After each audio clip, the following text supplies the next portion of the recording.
शिल्प प्रतिष्ठा क्षेत्र में निश्चित भाव यह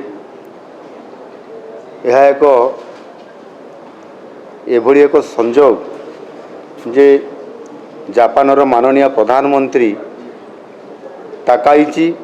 एक उच्च स्तरीय प्रतिनिधि मंडल सहित भारत को तांकर गस्त होइछि एवं यही समय रे गत काली यशस्वी प्रधानमंत्री नरेंद्र मोदी जी सहित आलोचना करी शिल्प और रणनीतिक सहयोग सहित विभिन्न क्षेत्र में 129 बुझामणा पत्र मध्य साक्षरत होइछि। आज ठीक गोटे दिन पर आम ओडिशा रे जापानर प्रतिष्ठित शिल्प संस्था जेपरिकी IHI एवं मित्सुबिशी सहित आमर सहयोग आरंभ होइछि। ये सब कंपनी सहित मेमोरेंडम ऑफ कोऑपरेशन आज ताहा साक्षरित होइछि एवं यह निश्चित भाव में आम ओडिशा पई एक ऐतिहासिक दिन। जापानर बड़ बड़ शिल्पपति एवं तांको सहित मध्य इथिरे विश्व बैंक भली अंतर्जातीय संस्थार प्रतिनिधि माने मध्य आज ओडिशा रे एभली एक कार्यक्रम समय रे एठी उपस्थित अछंती। निश्चित भाव में यह जरिया रे आमे आम ओडिशा रे अत्याधुनिक टेक्नोलोजी रो उपयोग करी ग्रीन अमोनिया ग्रीन मिथानल प्रकल्प आज आम आरंभ करिया पई ओडिशा रे जाउछंती। SCME और IHI सहित 3टी प्रकल्प पई आज MOC बुझामणा होइछि। ये सब प्रकल्प गुड़िक आमर गोपालपुर एवं पारादीप रे प्रतिष्ठा हेबा पई जाउछि एवं ये प्रकल्प गुड़िक प्रतिष्ठा हेले 67,000 कोटी टंका निवेश हेब एवं यह द्वारा मध्य पाखापाखि प्राय 8,000 रु अधिक एथिरे नियुक्ति सुजोग सृष्टि हेबार गोटे बड़ ये प्रकल्प आसीबा द्वारा आज संभावना सृष्टि होइछि। ओडिशा को विशेष करी ग्रीन एनर्जी क्षेत्र में एक प्रमुख करबा पई आम सरकार आसिला परे ताकू बड़ धनर एक उद्यम आम जारी रखिछंती। 12टी बड़ बड़ कंपनी ग्रीन हाइड्रोजन और ग्रीन अमोनिया प्रकल्प को आम मंजूरी बा अप्रूवाल दे सारी एवं सेथिपाई मध्य 2 लाख कोटी टंकार अधिक पुंजीनिवेश आसीबा उपक्रम करुछि एवं सेथिपाई मध्य 36,000 रु अधिक इथिरे जॉब बा एम्प्लॉई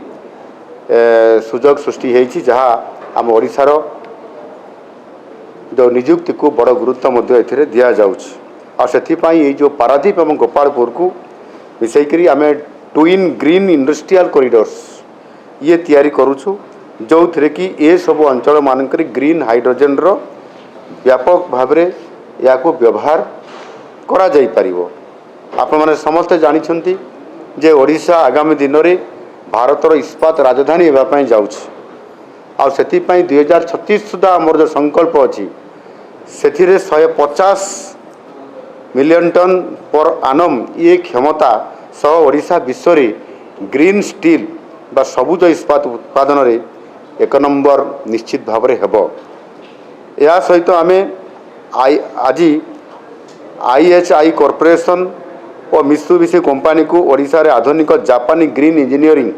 एवं आमर स्थानीय MSME गुड़िक सेमानकर ग्लोबल नेटवर्क सह जोड़िबा को मध्य आमे सेमान को निमंत्रण करिछु। तांकर सहित मध्य ये आलोचना होइछि एनु निश्चित भाव में गतकाली आमे UAE सहित गोटे बड़ एल्युमिनियम विभागर एक बड़ क्लस्टर घोषणा एवं MOU करला परे आज जापान सहित आमर एभली भाव में गोटे बड़ एथिरे जो आमर ग्रीन अमोनिया ग्रीन एनर्जी को लेकिन आम जो आज तांकर सहित बुझामणा होइछि। निश्चित भाव में आम जो मेक इन ओडिशा कॉन्क्लेव 2025 रे आरंभ करिथिलु उत्कर्ष ओडिशा माध्यम रे एवं सेते बेले माननीय प्रधानमंत्री जी ओडिशा रे इन्वेस्टमेंट करिबा पाई से निजे ग्यारंटर हिसाब रे रही एवं समस्त को देश भितर देश बाहर थिबा पुंजी निवेशकारी को आह्वान करते एवं आज जिते बड़े 1.5 वर्ष पर आम ये प्रक्रिया को जारी रखिथिबा कारण आज 10 लाख कोटी टंकार अधिक प्रकल्प को आज आम अनुमोदन दे सारीचु एवं 3.5 लाख कोटी टंकार आम ग्राउंडिंग कर सारीचु जहाद्वारा आम आम ओडिशा रे किभली भाव में आम शिल्प क्षेत्र में ओडिशा को अर्थनैतिक दृष्टिकोण शिल्प दृष्टिकोण सारा भारत वर्ष में स्वतंत्रता हासिल करने ये जो लक्ष्य रखीचु तार फलस्वरूप जापान सहित एवं गतकाली यूएई सहित ता पूर्वर अमेरिकार इंटेल कंपनी सहित एवं यही भाव में अनेक कंपनी सहित जितेबाला आम